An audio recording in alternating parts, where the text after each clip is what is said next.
Hello and welcome to Season 6, Episode 11 of Unlimited Opinions. I'm Adam Bishop, I'm Mark Bishop. and we are, of course, reading James Hitchcock's History of the Catholic Church, this time looking at Chapter 8, Decline and Rebirth, a very sort of wide-reaching chapter that talks about a whole bunch of stuff, sort of the bottom of the papacy here a little bit again, sort of harkening back to earlier chapters with some of the bad popes, but then again, some rebirth as we sort of head into the Renaissance, and on into the Reformation a little bit after that. But we're here in this period that's sort of just before the Reformation. So what we're seeing is sort of ebbs and flows within the Catholic Church. An interesting chapter. It's been like a week since I've read it. I read it last weekend, so I'm a little out of touch with the details. So hopefully you can fill us in. But we are trying out a new format for this one, because I think we've been struggling a little bit to find the format for this season. I think this time we're focusing more on the themes rather than going piece by piece through the whole chapter. Should make it hopefully a little quicker, but we'll see. Yeah, because and I blame the author because I'm not going to be self-critical. Of course. There's too much of that in the world. So yeah, because he jumps around too. Like it's this era, this decline and rebirth era, which really starts around 1300, but it goes to approximately 1500, I guess. Somewhere in that range, depending on what he's talking about at the time. So he jumps back and forth with referencing the individuals that are of historical importance, and he talks about philosophy or their theology here and there and other parts, and I don't know, it seems like a shotgun approach or vomit to the topic, and it's starting to annoy me. But I enjoy reading it in the sense that he writes well, and it's easy to understand, and he explains it very well. But there's like no organization to it. I mean, there is organization, but anyway, it's hard because really what I'm looking for, really, and perhaps I should have looked into the book a little bit more before we selected it, is something that's going to go in sequential order of the history of the church, which you would expect for a book that is about the history of the church, that it would just go in sequence. Mm-hmm. I think. I mean, it is roughly, I think, sequential, but no, I think you are right. He does jump back and forth a little bit when not within the chapter. Within the chapter itself, he's not. It's like he goes like by big topic. So he focused like on one particular like philosophy, and then he like, okay, well, here's all the people who thought that like throughout this period, and then he jumps to like a different one, and of course that requires like going back in time from the previous one. So I think it's loosely topical. But I agree with you. I think it could be a little bit more linear, and that would have helped with this organization a bit better. I have difficulty with it. Yes. Because I can't hold those multiple thoughts in my head at the same time. All right, so let's get started in it. So this is approximately starting this chapter is approximately 1300, which is immediately following what the author calls a fateful conclave, because it was deadlocked for 2 years. Man, these people, we think we got it bad now. Man, the Catholic Church in this era, what a complete and total mess. So they were deadlocked, and they received a letter of rebuke from a saintly hermit, Peter de Moran. Moroni. And in a sudden burst of emotion, they proceeded to elect an 80-year-old author as Pope, Saint Celestine V. And as we know from modern American history, you never elect anybody who's 80 years old. And that I have many rants about age limits in Missouri. I'm going to mention this again. Missouri has forced retirement of all judges at age 70. They hit their 70th birthday, they're out of work, they're retired. And we need to, and that's in the Missouri Constitution, we need to amend the U.S. Constitution so that everybody leaves government service at 70. I know they can still be valuable and they can still serve, blah, blah, blah. Go get a job then. Work at Walmart, do whatever you're going to do, be an elder statesman or elder stateswoman. But I'm tired of these octogenarians, now nanogenarians. There might be a 90-year-old people in there. Oh, there are. And they are wheeled around, and their staff is pressing the buttons for them. Get rid of these people. So that's part of the problem with, back to the topic, Saint Celestine V. Who made this idiot a saint? But anyway, he was incapable of governing the church because he was just some author, probably a good person, I guess. Well, he was the author of that letter of rebuke. I don't know if you caught that. He is Peter de Moroni. I did not catch that. To elect its 80-year-old author, the author of that letter. So he's the guy who's like, you I guys need to come to completely missed it. yeah. So he's the guy who's like, you guys need to come to a decision. It's been 2 years, and like, okay, you do it. And so they made him pope. That is outrageously stupid. So I didn't even catch that. I am stupid, and so are they. And he abdicated after a few months. Mm-hmm. And what does his successor do? Boniface the Eighth. Well, he puts him in prison, of course, and he died soon thereafter because he's 80 years old in the year 1300 or so, earlier than 1300. And prisons back then were not as pleasant as they are now, and they are pleasant now. Anyway, so he dies, and Boniface the Eighth is a jerk, to put it lightly. And he in 1302 he issues the Unum Sanctum, the one holy. Basically, he's got the Triple Crown. That's not a baseball term in this context. That he has 3 crowns over heaven, earth, and purgatory. I don't know why he has a crown over heaven, because he is a sinner just like the rest of us. These guys, it's like timeless. These popes, they're all horrible people. I think it's like somebody was saying the other day, which is a common refrain: anybody who wants to be the leader should be disqualified from any leadership post. And the best people are the reluctant servants of the people. Anyway, so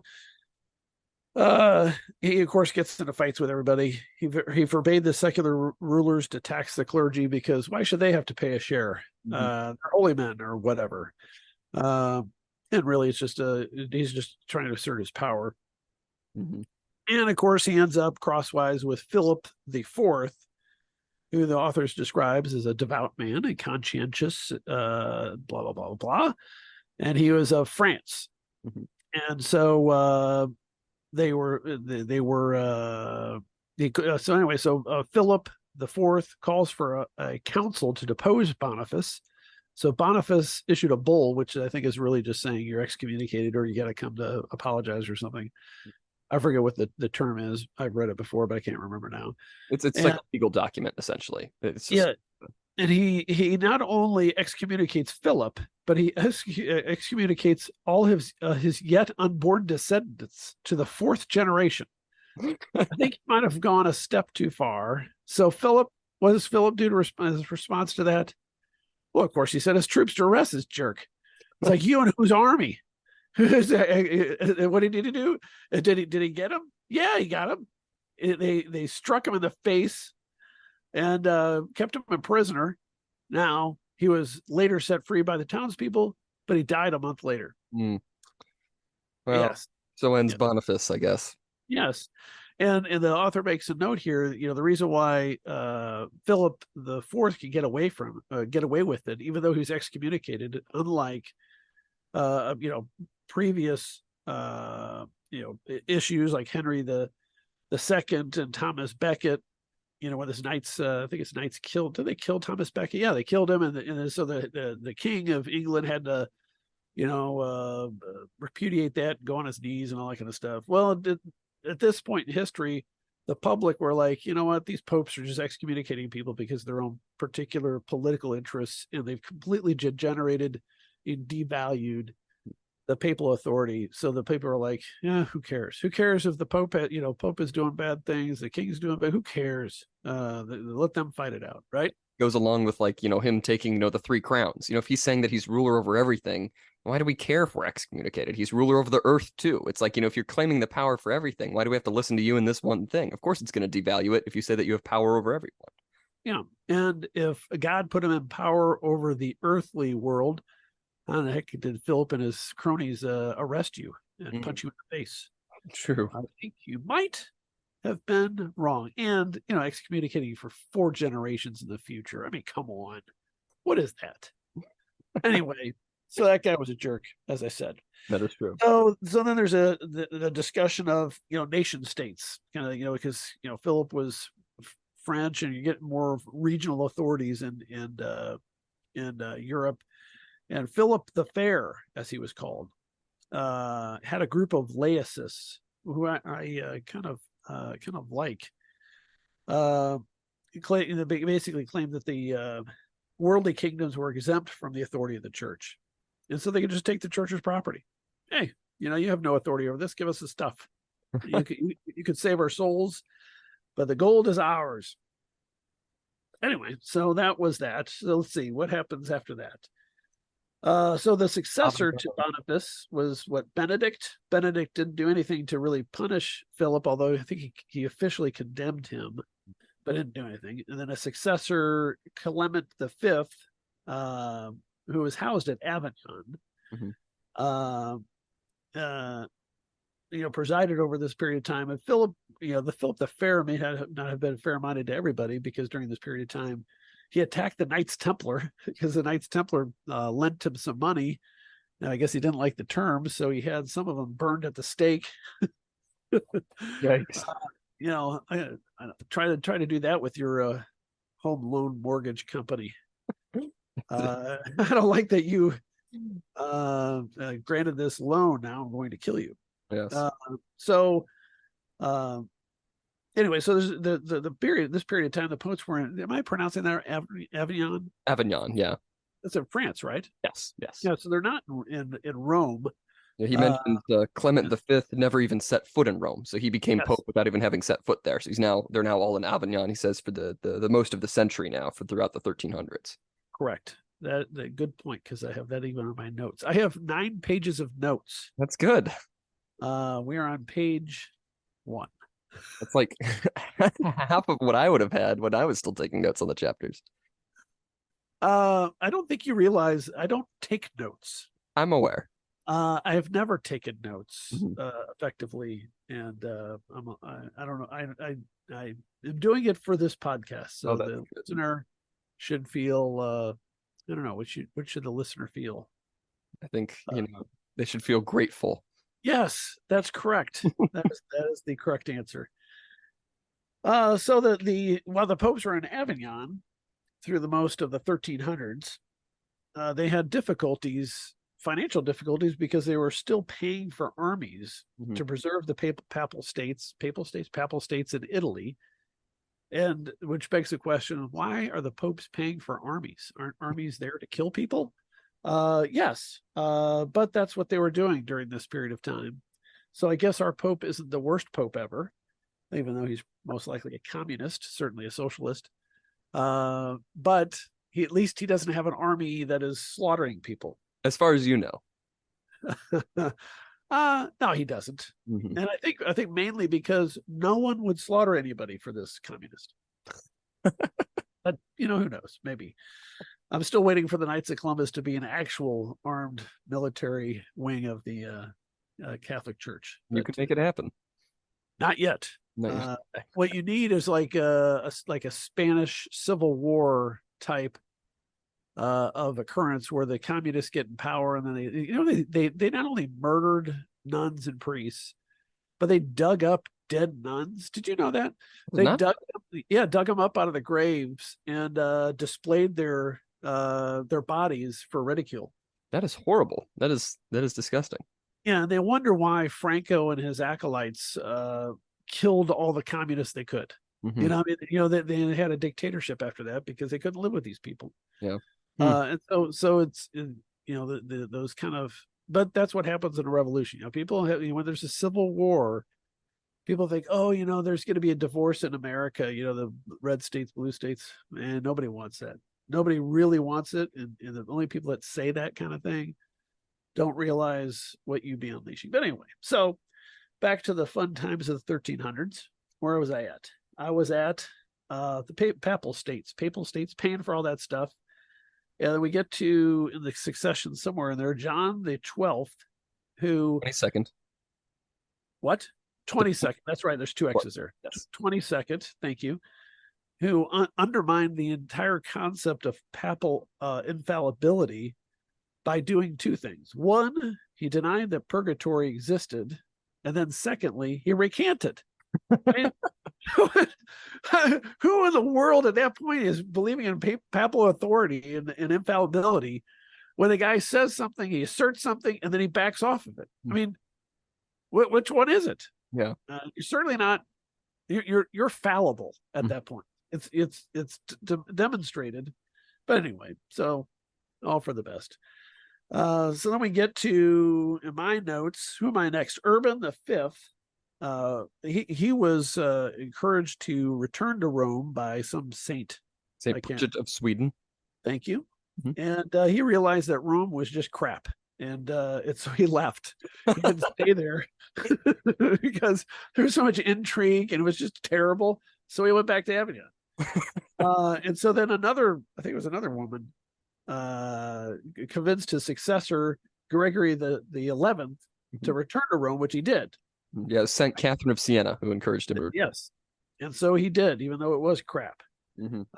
But when Urban, let's see, what happened after Gregory? When Gregory died, Urban the Sixth. Yes, Urban the Sixth takes office, but he immediately started torturing the cardinals because they were corrupt. And so they decided, you know what? I think this selection of Urban was maybe coerced. Mm. So they had another pope that was elected Clement the. What am I looking at there? Clement the Seventh. I can't even read my notes. And so Clement the Seventh is elected. But then there's another group that said, we were deposing Urban and we're replacing him with John the 22nd. Didn't I already mention John the 22nd? A different John the 22nd. He has a footnote. Oh, that's right. Yeah, that's right. Because some of them didn't recognize certain popes, and so they reused the numbers. And so now you have three popes at the same time, one who has the same name as a former pope, because it's just a complete and total mess because they're all denouncing the other. So we have Urban the Sixth, Clement the Seventh, and John the 22nd, all at the same time. So now there are three papal claimants instead of two, and this is the Great Western Schism. So it's just an absolute ridiculous mess right now. I think the term Great Western Schism is appropriate because it's great. I mean, it's not just like a little schism. It's the best kind of schism. It's absurd. It's absurd. It should be the absurd Western Schism. Where because it wasn't the third guy. So they had he was coerced, so they elected him. And then the third pope, they tried to negotiate a settlement. So that's when the Avignon cardinals met and declared both popes deposed, the other two. And that's when they elected John the 22nd, who was the second 22nd. And so there are now three different popes. And that also would tend to undermine the papal infallibility concept. And I got to tell you, I think, the more I read about the history of the Catholic Church, the less I believe in papal infallibility. Well, papal infallibility, I think we've talked about this before, right? It's not that the Pope is infallible in every single thing that he says and he's free of sin or error and judgment and stuff like that. When he's making judgments and decrees, usually with the bishops and everything. Making official church doctrine decisions. Yes. But this is the successor in interest. So maybe it's my real estate legal mind that says, if I purchase a real estate, if I purchase real estate, what I'm really doing is I'm buying your interest in the real estate. So you're giving me a deed which conveys whatever interest you have in the property to me. So I'm standing in your shoes as it relates to that property. And so the current Pope is standing in the shoes of one of these three knuckleheads and all the cardinals that were alive at that time who somehow figured out how to get three popes claiming authority at that time. So the most, as far as the infallibility issue is, the most I can say is that the Pope is just as infallible as whichever one was the Pope in God's mind at that time, which means they're all retarded. And I'm not supposed to use that word, but they're maybe I shouldn't say that word because you can still be correct and not be intelligent. These people were probably smart, but they were just wrong. I mean, it's just a complete and total mess. All right, which of course brings down everybody's belief in the system. Everybody, just like we have a crisis of confidence in our institutions today in the United States, because everybody that's in charge is an idiot. Yeah. We can all see they're idiots. We can see our presidents, we talk about retarded. I mean, he is not mentally capable. Yeah. And then you look at like John Fetterman. Is there like a body double now? Have you seen pictures? I've seen him in person. I've seen him in person. He is terrifying. I don't know if I've told this story in the podcast, but of course I worked in DC this summer. I worked in as a Senate intern, and so the office building that we're in has like, a third of all the senators. And it's like a big circle with a courtyard in the center. And Fetterman's office is like right by the entrance to that courtyard. And of course, he's the one who's always wearing, shorts and hoodies and whatever. And he would spend hours a day when they were in session, just wandering like around the courtyard, just like walking laps or just like sitting at a table out there. And so then we kind of like had a game of like, oh, we have reports that, Fetterman's outside. We should go and see if we can see Fetterman. And so two of us interns go walking out there, and we're walking out to the doors as he's walking in. He's like 6'4", 6'5". He's huge, massive dude. And he's like, he like lumbers around. He's like glaring down at us, like as he's walking in the doors. And it's like one of the most terrifying things I think I saw that summer. It was just John Fetterman walking through the doors as we're heading out. I mean, he's terrifying, and he just doesn't do anything. He just wanders around the courtyard all day. You know what? He's doing less to hurt our country in that capacity than most people in Washington, because he's just wandering around a courtyard. So I think they all should just wander around a courtyard and not do anything, and then we all be better off. But then the problem is he has a staff that makes all the decisions for him when he's wandering around the courtyard. Have you ever seen the movie Young Frankenstein? I've seen parts of it. But that was another joke, is that, that's not actually Fetterman. That's Fetterman's monster. Fetterman was the scientist who created it. Well, the most recent story is like he's now has different facial hair, so he looks like a completely different dude. Oh yeah, because he has the creepy like mustache, like the creepy predator mustache. Yeah. Yes. But anyway, so as you're talking about him being in the courtyard, I was thinking that you should get a teeter-totter out there and put a small child on one end. And anybody who knows that movie will know my reference to the yeah, I think you should put a teeter-totter in that courtyard. I can see it happening. I could picture that vividly, of John Fetterman on a teeter-totter out there. Yes. Well, if do you know the scene that I'm referencing? I think so. I think I do. The launches are in the air. Yes. Anyway, so and they should name it. That kind of subversive stuff would be so funny, because it should have the official John Fetterman teeter-totter, Senate teeter-totter in that courtyard, and allow him to sit at it at any time, but only if a small girl is on the other side. That's great. Anyway, back to where were we? We're talking about conciliarism, or we're about to. Yeah, we're about to talk about conciliary, because they're trying to work it out. So they got three of these popes saying, "I've got power," and this and that. So how do they end up? So the conciliarism was a movement to, hey, how about we could just get together? And this was actually ends up being kind of like a precursor for modern democratic theory. That the people should decide. The true authority is with the parishioners, with the people, as opposed to leadership. Go ahead. Yeah, because I was just going to say, because the argument is that the Pope isn't like acting just himself as the whole head of the church. He's just the head of the Council of Cardinals, and so he's really just speaking for all these cardinals on all these theological matters. So it's the council movement, the conciliar movement. Yeah. And in the obvious, was it allegory, or well, that's not allegory is a word, but the reference point would be like the church is the people, like the Pope and the cardinals are not the church. The church is everybody who's a member, believer, and really the Catholic is universal. Everybody's part of the church, whether they know it or not, or whether they acknowledge it or not. We're all Catholics, so you might as well convert. Anyway, so where were we? So we were talking. So there's that movement that's going on. And so what they ended up doing, they got the one guy to resign. So John resigned, right?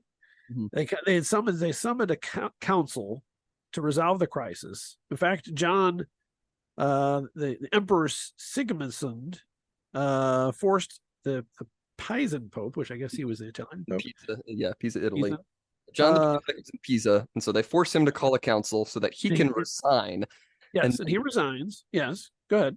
And then the council, the Roman Pope Gregory the 12th approved the council and abdicated, and the Avignon Pope was deposed. So Yes. John resigned.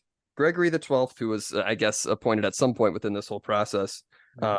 then abdicated, and the Avignon Pope was deposed. And then they elected, in the Council of Constance, Pope Martin V, who was from 1417 to 1431, who was then able to re-enter Rome and regain control of the Papal States. So Yeah, and they had as a condition of his appointment that he have a council called every 5 years.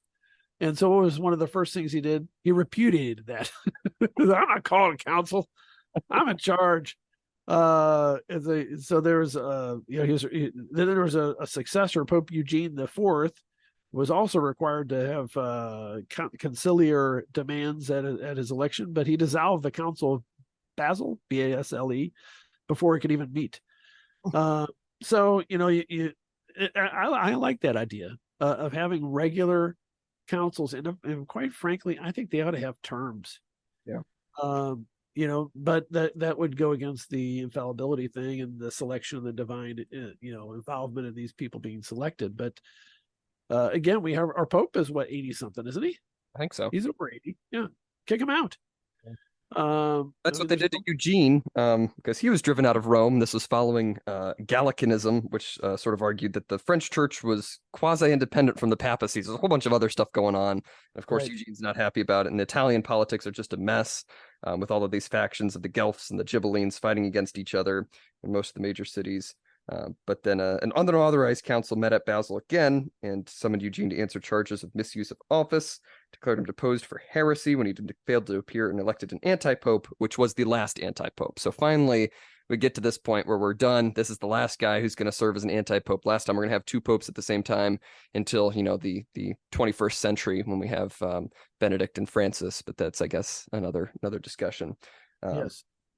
But then you still have the Council of Florence Ferrara, which declared that papal authority was directly from God. So kind of doing away with the conciliar movement a little bit, and giving a little bit more authority back to the Pope once we've sort of resolved this whole issue, once we get rid of all of these anti-popes. Yeah, and I think that the kings and the higher ups on the civil side of it don't want to have these councils happening all the time. And of course, and I think it's mentioned in the book, the cardinals and bishops don't want to have these councils because they're stuck out of town for like a year, and they're locked in a house arrest until they come to a decision. They got a bunch of other knuckleheads there. I mean, it's a nightmare. Mm-hmm. Anyway, so then there's I like the section of quote the bad popes. We solved this issue of having multiple popes, but now these ones just suck. They're just one after another. Yeah. So the bad popes. So the first one he lists is Sixtus IV. Never heard of him. I should have, I guess, because he's bad. From 1471 to 1484. So some period of time has passed since, when we talk about the 1300 start of this era. He was a Franciscan who was notoriously immoral in his private life. I want to know why he is notoriously immoral as opposed to the rest of them that were just immoral, because the others were pretty bad. One of the things he did, he supported a plot to assassinate the Medicis, the ruling Florentine family, who were to be killed at mass by two priests, and an archbishop was hanged for his role in that affair. I guess that is, but that's not notoriously immoral in his private life. I mean, if that's what he's so bad in his private life that it kind of it overtakes the fact that he was going to have the rulers murdered at mass by two priests. How bad was his private life? I want to read more about this guy. Pope Sixtus. Says he set out to make the papacy a feared military force, which is, of course, what you want in a pope is to be a military commander who kills his enemies at mass. I have to confess, I have some affection for that concept. That's kind of like a Saint Michael character. Yes, exactly. Except for you're not really going after Satan; you're just going after other people. Which is the flaw in that plan. For a pope, you're supposed to not murder. One of those, what do they call it? Commandments. So there's a discussion of Alexander VI, and he was from 1492 to 1503. He was a Spanish cardinal, member of the Borgia family. That's a good sign. After defeating Sextus's nephew in a fierce election, he became one of the most notorious of all the popes. I don't know him either. I don't know this history well. My dad was a big Catholic Church history nut. He would know all this stuff. So he pursued Sixtus's goal of a military powerful papacy, but he also used his office to favor his children, 8 of them, marrying his daughter to important princes. You know, I was reading this. I'm like, what do you mean to multiple princes? Well, she had an unjustified reputation as a poisoner. I don't think she had a lot of princely husbands that dropped dead, and then of course she promoted his son's career. Anyway, so then there's a discussion. Let's see. I guess we're still talking about him, Alexander. 1494, Charles VIII of France conquered much of northern Italy and drove Alexander out of Rome. And then there was a decades-long series of wars in which the papacy was deeply entangled. Let's see. Oh, yeah, I don't like this note. The author says, in an ironic way, Alexander testified to the continuing power of faith in a worldly time, in that he was apparently not a cynic, but a believer whose conscience was troubled by his sins. So that's interesting. Well, he felt bad. Yeah, I guess he knew what he was doing was wrong. So at least give him some credit for that. I guess so. So then there's a discussion of Julius II. The author says, after a very brief interim papacy, Sixtus the Fourth's nephew was elected as Julius II. He had no sons of his own, so he didn't have to worry about him, giving stuff to his kids. But he exiled Cesare Borgia to Spain and plunged into Italian politics, regaining lost territories and sometimes himself donning armor and joining the papal armies in the field. I wonder if he had like a big pope hat like they do now, the big sword and stuff. So the next section is disorder and discontent, which you would expect to follow after that nonsense. I mean, how awful it would have been to be a devout Catholic or Christian. I mean, everybody was Catholic in those areas who was a believer. How disorienting that would be, that your Pope is leading the charge and wearing armor to go kill somebody, and usually they're at war with other Catholics. So I mean, it's not like they're on a crusade and you could try to justify, well, you're not killing God's people or something, but you're just killing other Catholics. Yeah, if you think you're doing the right thing. I mean, it's at some point it should have caused them pause. But anyway, so this is where anti-clericalism really took root, you'd say, because lay people often denigrated the clergy, as the author says, for greed, lust, laziness, and dishonesty, and other real or imagined sins. Well, I don't know what else is there. I mean, those are pretty good categories. Skipping ahead a little bit, you also have the Black Death at this time. So not only are these popes, just being horrible and corrupt and leading, wars, but you also have the Black Death of 1347 to 1349, being the greatest natural disaster in Western history. So not only is this just widespread corruption in this overarching political system, just people are dropping dead everywhere. It's just a horrible, horrible time in the world. Well, and that was before these guys too. I mean, and maybe that's doing like the Avignon papacy. So we're still having like this sort of corruption, but not until we're still before all of these horrible bad popes that we just talked about. Yes, yeah, that's because the author mentions the Black Death, but that was pretty early on in this section. It was before these bad popes. Sixtus the Fourth, was 1471. Well, that was over 100 years after the Black Death first emerged in 1347, and it kept coming back, and would wipe out entire villages or really really decimate areas from time to time for like the next 100 200 years, something like that, depending on how the illness would pop up and stuff. So it killed like a third of all Europe. I mean, that's a huge number. They didn't really have the ability to wipe out a whole village sometimes. And that there is a mention during this time that like priests, or probably not bishops, but priests had the choice to either run away in cowardice or have the courage and self-sacrifice to treat the ill and to be there. And so a lot of really good priests died because they were helping the sick and all that kind of stuff, doing their duty at the time. As the author says, either cowardly flight or courageous self-sacrifice. And then after all that's done, then there was a huge surplus of priests, because so many people died. But there was a reference to one town that had 236 priests for 2 churches in one town. And all these guys, trying to figure out how they're going to make ends meet. And the solution to that is not have so many damn priests. It's like the opposite we have now. We don't have anybody who wants to be a priest. Well, because it's a terrible life. I mean, it's a life of loneliness and sacrifice. And so you either got to be really devout or really goofy. Modern world.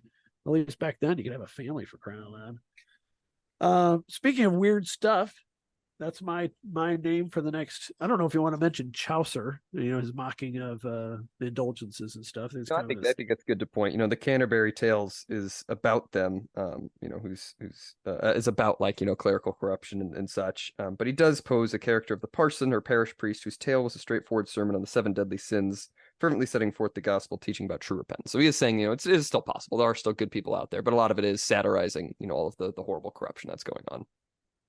Yep. So the author's section is heterodox movements. My section is weird stuff. So the first one is flagellation, which is like beating yourself up, scourging yourself, having whips or whatever. That's weird. I mean, what's the point? Oh, a show I'm devout or something. I think it's a show, or you're unhappy with yourself or something. But I thought it was weird that often accompanied by violent attacks on Jews. Where did that come from? It came out of nowhere. What's the logic of that? If you're trying to share the suffering of Jesus by scourging yourself, okay, there's some logic to that. But why the hell are you going after the Jews? What is that? So it ended up forbidding the practice, partly because he kept attacking the Jews. What's up with these people? Who knows? So then they're if we ever have a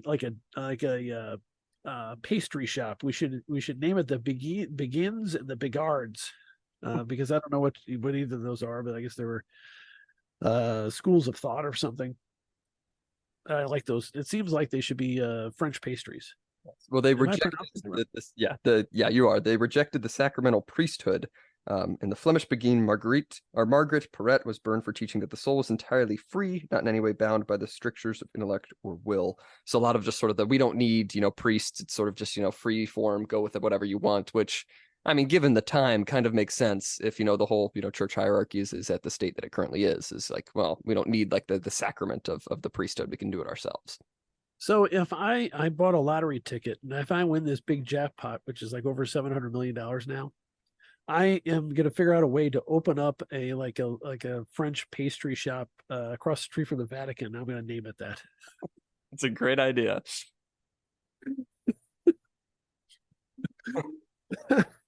And I'll decorate it with rainbow flags. That's what'll draw the priests in. Anyway, I'm on fire tonight. All right. So then there are spiritual Franciscans. I'm in the Fraticelli section. Am I saying that right? Yes, I believe so. There were let's see, the spirituals were condemned by John the 22nd, which I assume is the second John the 22nd. I think it's the first John the 22nd, because that's first? Yes, because that's in 1317. So I think that's you're right. 22nd.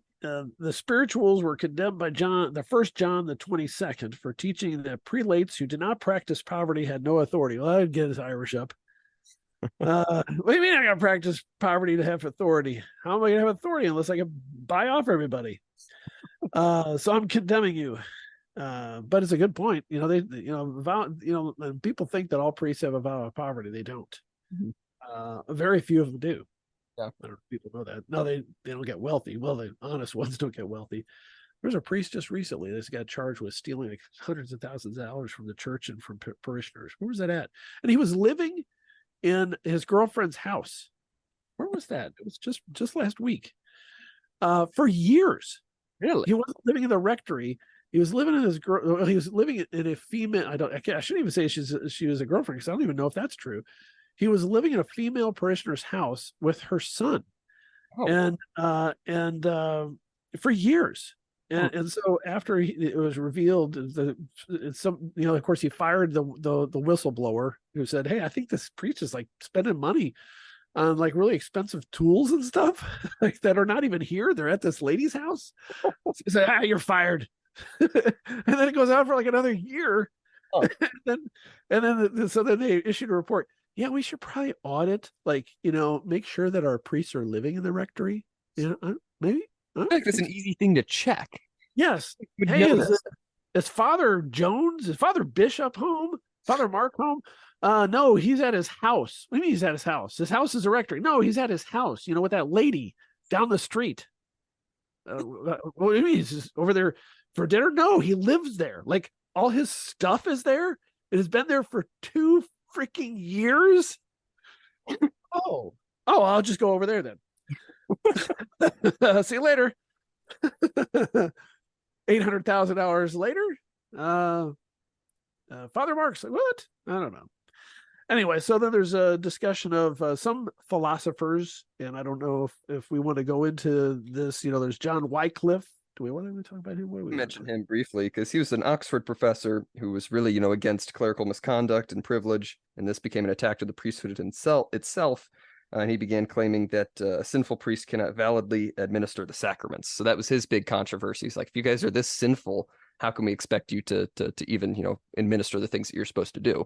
But of course, that's an interesting question. But I think I think the church ultimately came down to the sacraments are still valid. yes. Now there was a recent story. Where was that at? Out of Kansas City, maybe. It was somewhere pretty close to here.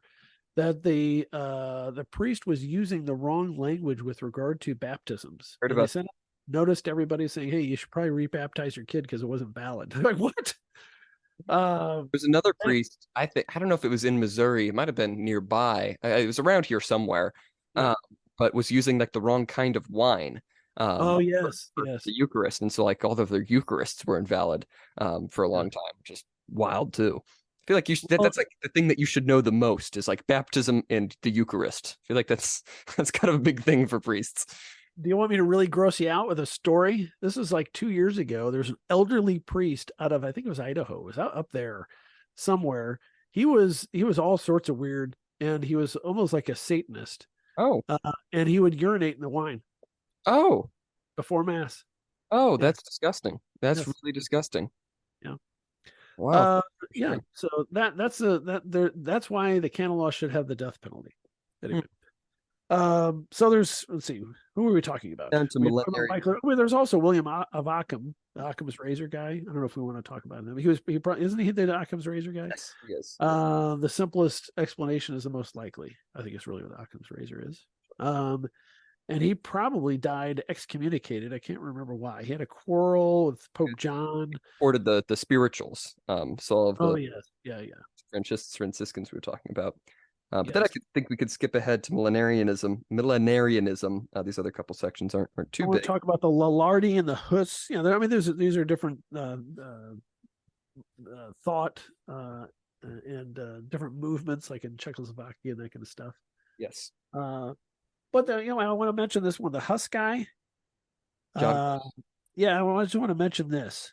He went to the Council of Constance with a promise of safety by Emperor Sigismund, but the council condemned him nonetheless, and he was burned at the stake.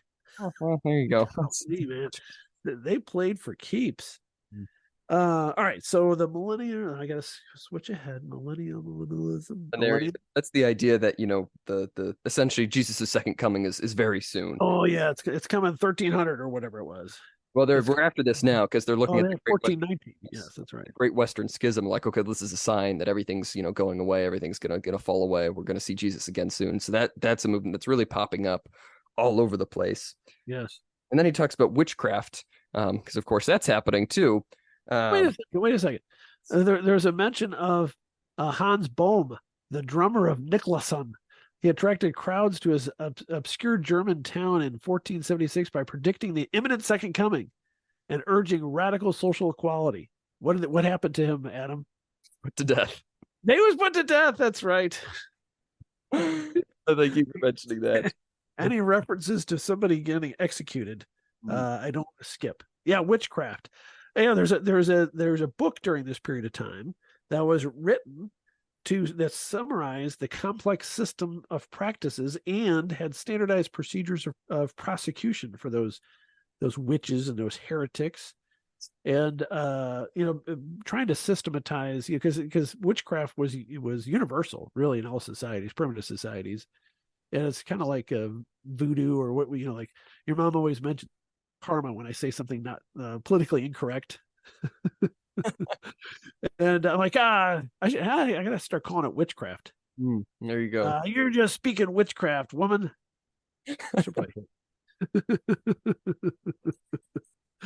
Anyway, so there's deep satisfaction with what seemed to be an oppressive complexity of church life, according to the author. And so there's a spiritual searching during this period of time, and so there's a kind of a reversion or a movement to have more traditional piety and a more simplistic instruction of the Catholic philosophy, and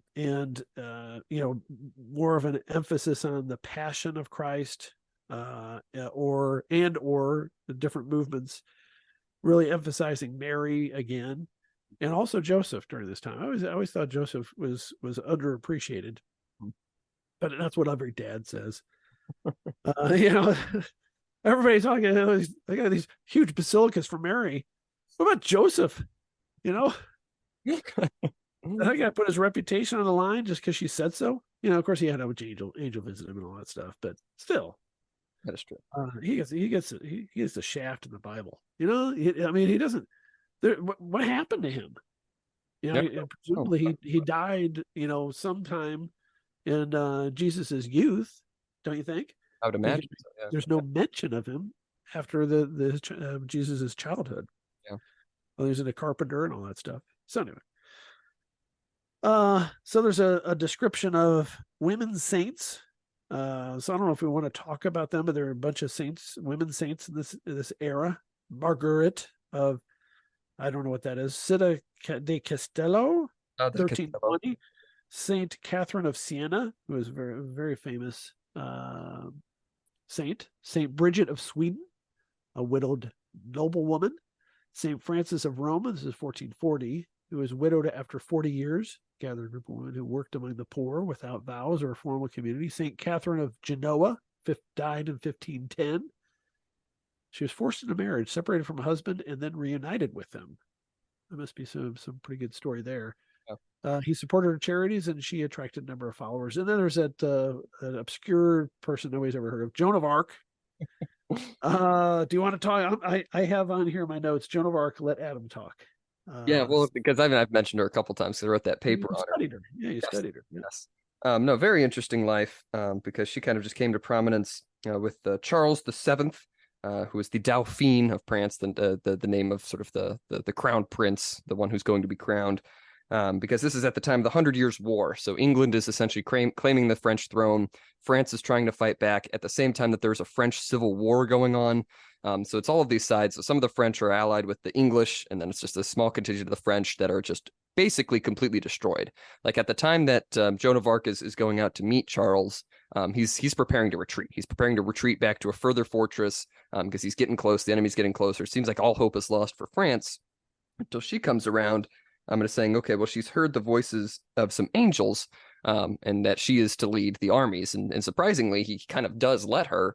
And there's, some historians that think, well, this is just like his last ditch effort because she was already gathering a lot of like popular support because people had heard her story. And then surprisingly, she does go out on the front lines and she leads these armies. She doesn't do like much fighting in battle, but she is there on the front lines, mostly just encouraging the men to go forward and is always there. And so they succeed and they really successfully capture a few places.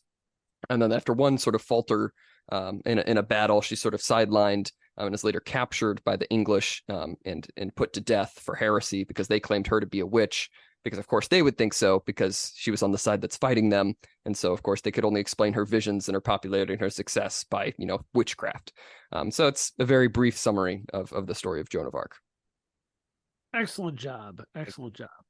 So I'm going to want to skip a whole bunch of stuff because we have a lot of topics and we'll maybe come back to them if we want to with time.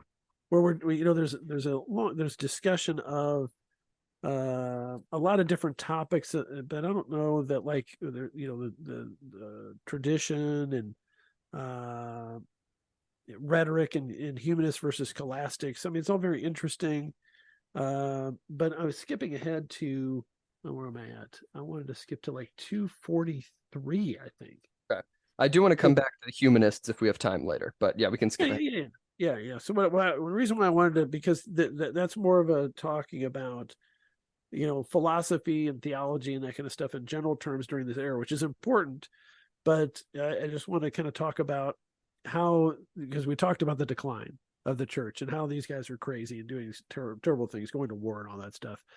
So at some point during this era, at the end of this era, there started to be a revitalization, a rebirth of the Catholic Church, which was what seems to be mostly due to the rediscovery, really, of Greek writings, the Greek Bible too, and people being able to learn Greek and from the Latin, or and translate to Latin, I should say, or the Vulgate or whatever you want to say. And so I think a 243 is where we start getting back into, okay, who are the people that it was talking about papal patronage, during this time. So and the author says, beginning with Nicholas V, almost every pope supported humanism, with the papal court becoming a major employer of humanist scholarship.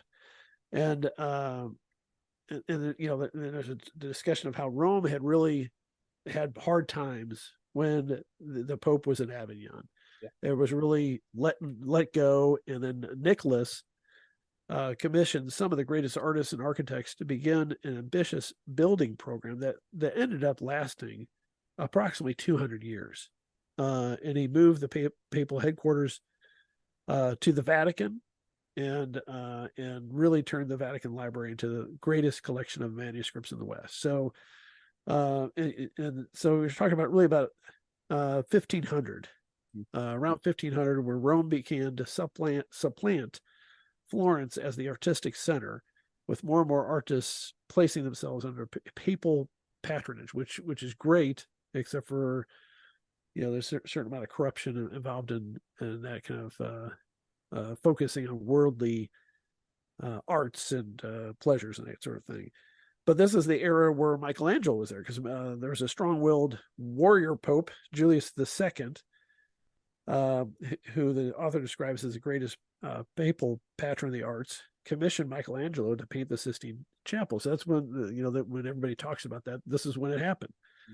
During this era. So this is, you can see the Renaissance is the rediscovery of that sort of philosophical thought, the Plato and those kind of pagan philosophers being rediscovered and reanalyzed. And at the same time, there was a northern Renaissance, which was different because they found the Italian humanists too pagan. Mm-hmm. And so there are a lot of critics of the church. And I don't know if I want to go into all this, the theory, but I just wanted to mention that, these thinkers up in the northern area, like the Netherlands, like there's a guy, Gansfort, Wessel Gansfort, was a Netherlander educated by the Brethren of the Common Life, which seems to be a common educational background of all these people. He learned Greek and Hebrew and taught at the Sorbonne, where he dismissed even Aquinas as someone whose Latin was faulty. I mean, this guy must have been pretty sharp if he was right about that. Okay. And but he was in the service of the scandalous Pope Sixtus the Fourth, who protected him from accusations of heresy and all this. So I don't know how we want to focus on this, but I just kind of wanted to mention that those were, the developments. There's a revitalization, and I don't know how really to summarize it or to go back into the history side of it. Or if I already did that, and then we can just go back into the humanist versus, yeah. Let's stay with the Northern Renaissance here. I think Erasmus is just a good one to sort of summarize all of these guys. because he was, initially sort of more of the general sort of humanist. He was like really attentive to purely literary pursuits, but he turned more to the Bible itself and became the most influential intellectual of his age, as the author says. But he says Erasmus was capable of reaching a general audience, so the people who knew Latin but weren't like scholars. So he's not like this really, super highbrow, talking about these very complex things. He's writing in a way that can appeal to a lot of people. And so he's really questioning a lot of the aspects of traditional Catholicism, the superstitions of people, the hypocrisy of monks and nuns, academic theology. And so he's really the one who's really speaking in a very clear and direct way to the people here, and sort of criticizing a lot of the issues with the church at the time. And he wrote a treatise on the education of the Christian prince that was an anticipatory refutation of Machiavelli, emphasizing the need to inculcate Christian virtues in the prince from an early age. So sort of kind of opposed to the southern humanists in Italy, which I kind of want to talk about in a little bit, who are more focused on like bringing back the pagan thought. These northern guys are like, yes, but it needs to be more explicitly Christian. Like, it's good that we're bringing back this language and stuff like that, but we need to make sure that we're inserting Christianity into it. But yeah, and I like, he even makes a point that he thought the prevalence of war among Christians was the greatest betrayal of the gospel. So he's this guy's right on. And I thought you'd like that the author mentions that his greatest achievement was an edition of the Greek New Testament that he translated into Greek, based upon the best manuscripts you could find and published alongside with the Vulgate. So that must have been pretty cool at the time, And then, and his idea was a simplification of the Christian life, and he describes the philosophy of Christ, and following the philosophy of Christ. And I don't agree with the author. He says a deliberately paradoxical phrase in that Christ was not a philosopher in an academic sense. And I've said repeatedly, I don't know whether it's on this podcast or different I season. specifically remember in the first season, when we were reading the history of Western philosophy, there was like one paragraph on Jesus, and you were not happy about that. Yeah, I mean he's the most. I mean, aside from the God angle, the most brilliant philosopher. Mm-hmm. I mean, Socrates didn't publish anything. Yeah. He had an academy, but that was really, I guess, a bunch of guys followed around listening to him. But to say that Jesus wasn't the greatest philosopher or one of the greatest philosophers, he's the greatest philosopher of human history. I mean, he taught in parables, but Socrates taught in that that questioning, the Socratic method. Like he questioned people. He never really gives his opinion. I mean, so I don't know how you say that Socrates is a philosopher, but Jesus isn't a philosopher. He's the best philosopher there is, and he's brilliant and subtle. Anyway, so I do want to go back to the general humanism now, because I have thoughts on that, sort of going back a little bit, because this was really sort of the beginning of the Italian Renaissance. So what we're seeing really in Italy, starting around 1350. Because he says, perhaps because Italians were especially conscious of the greatness of ancient Rome, because the Italian universities were independent of church control. And so it's really founded on the interest in humane letters, grammar, rhetoric, history, and poetry, which were called the liberal arts because they freed the mind. And so this is really where we're getting into bringing back all of these pagan authors. And what you were talking about earlier, sort of the humanists versus scholastics, was a very big deal because they were always vying for influence in the universities and the intellectual world, but they were not over issues of fundamental truth, but over just how like the physical aspect, how do we establish professorships and stuff like that. Of course, you have the recovery of Greek, which had been largely forgotten in the West, the rediscovery of Plato and classical culture and stuff like that. And really, so I'm kind of conflicted on the humanists, because a lot of like what they did, is right up my alley. The rediscovery of Greek, the rediscovery of Hebrew, reading all of these ancient texts. But that's also kind of like the slippery slope argument as well, because a few pages later, when we're talking about it on page 238, he's talking about Vala the Epicurean, where you're looking now instead of like the Christian virtues of justice and stuff like that. Now you're like, okay, well, pleasure is the highest good. And he has this whole discussion on love and lust and stuff like that. And so it's like, when we were bringing back these pagan works, you're sort of also bringing back a lot of these pagan ideas as well that are starting to flourish in the Renaissance and turning less explicitly from or turning away from a very explicit interest in Jesus and just a more general interest in what humans have produced, which is, I don't think, a good thing at all. We should not just be holding what generally humanity has done that's good just above the actual like Christian teachings, if that makes sense. Yes, and I think there's two schools of thought on that rebirth. One is that that a lot of the art was primarily religious art, so there had to have been a strong strain of these artistic endeavors, and these things that humans built are gifts from God. Like the creativity is a gift. And then the other side of it was, look how great we are, and the seeking pleasure and all that kind of stuff, which is a natural flow from that realizing, hey, we can really do neat stuff. And if you look at the buildings that are still standing today that they built, you can see how they got pretty full of themselves. I mean, Absolutely. it's in that society, pretty amazing. So in a similar vein, there's like this. We didn't really touch upon it because I skipped over it, but there's like this kind of push pull thing with regard to mysticism. And they don't call it Stoicism, but this more simplistic view of the church and in Christianity and in the church's philosophy that the church is being too complex. We need to simplify it, get back to the Bible. And then you have this mysticism, this super spirituality where it's very loosey goosey, to use a very precise philosophical term. So I think you're right. It's like, I think anybody who appreciates the arts is a humanist to some degree or another. But then the question is, okay, where do you attribute where that comes from, and how do you value it in your life as it relates to your beliefs and your religion? Yeah. That's what you're really getting at. I think it's really easy to see where they're coming from in this time, though. I mean, of course, as we're Yeah. talking about with your, summaries of all of these horrible things that the popes have done, it's like, okay, well, which direction do you turn? Because clearly you don't want to rely on church teaching right now. And it's like that is not exactly where you want to be.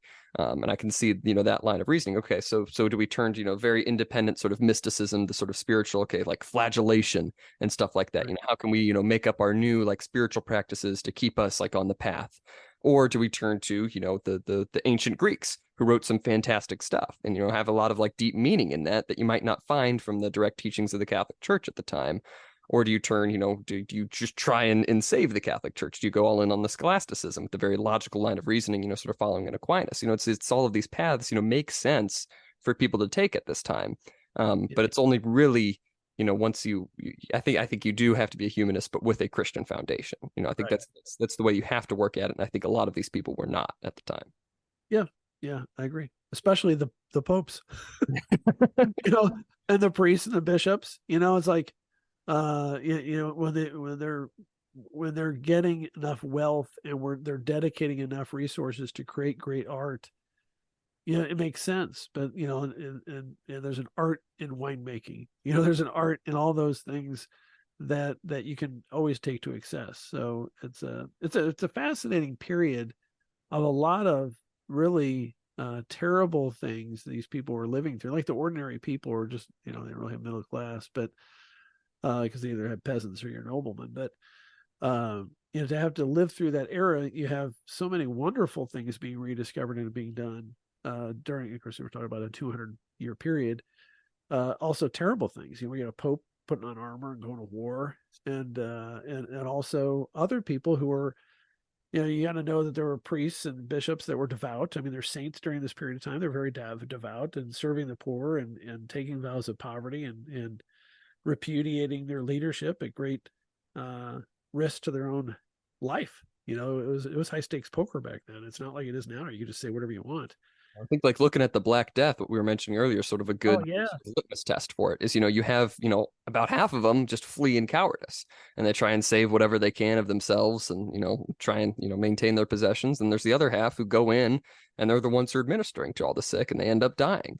And so it's like, it's a very split world at the time. It's easy to see why that happened with what's going on from up top.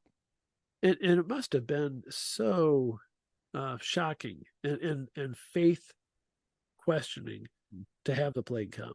Yeah. I mean, you lose a third of all the people. Some towns completely wiped out. So And some towns were untouched for a while, but then they got sick later, or maybe they didn't have a huge outbreak, which had a lot to do with like the fleas and the rats, and I forget what the other one was.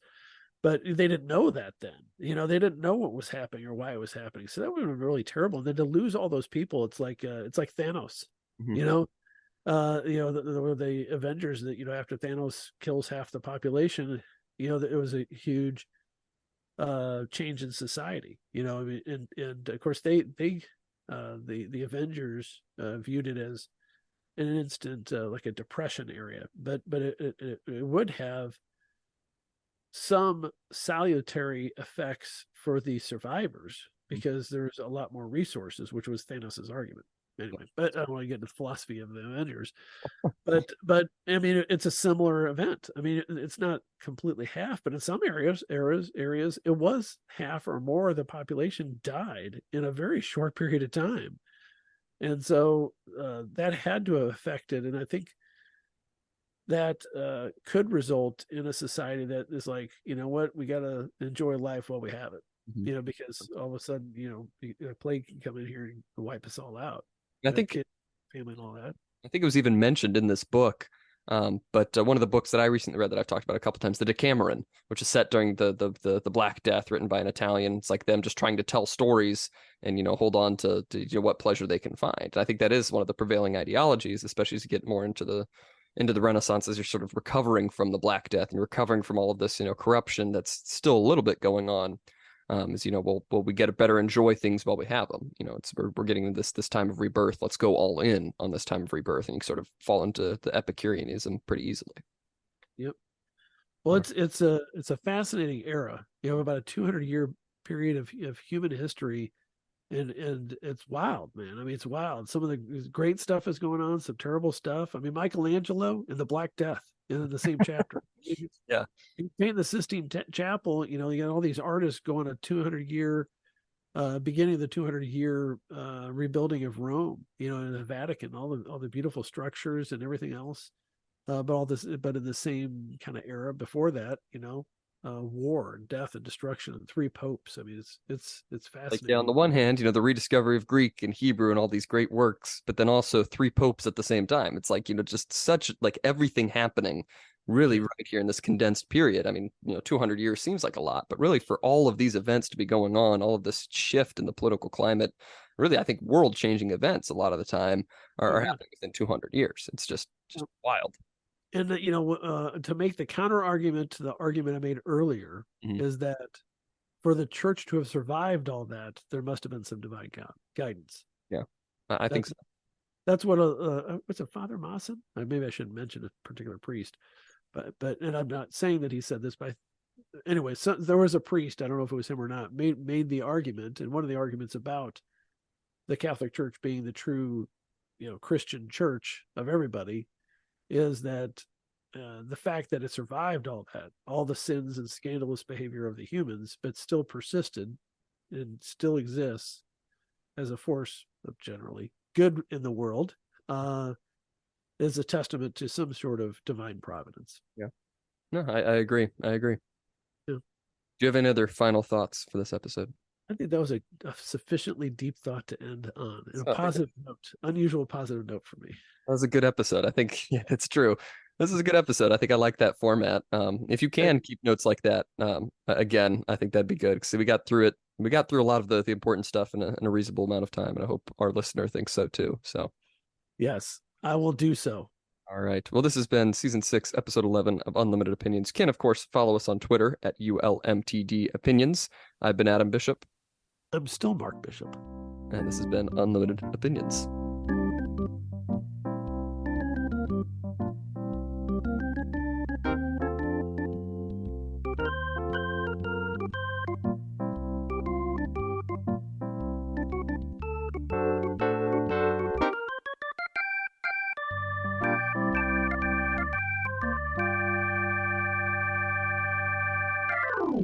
All right. That I'm was good. exhausted. No, I think that was good. Just, I mean, I like a lot of the other stuff, but you know what? We're not doing a book report, and I don't think we need to summarize everything. So, We'll keep that up for the next episode, I think. all right, I'll do my best. I'm All glad right. you're happy with it.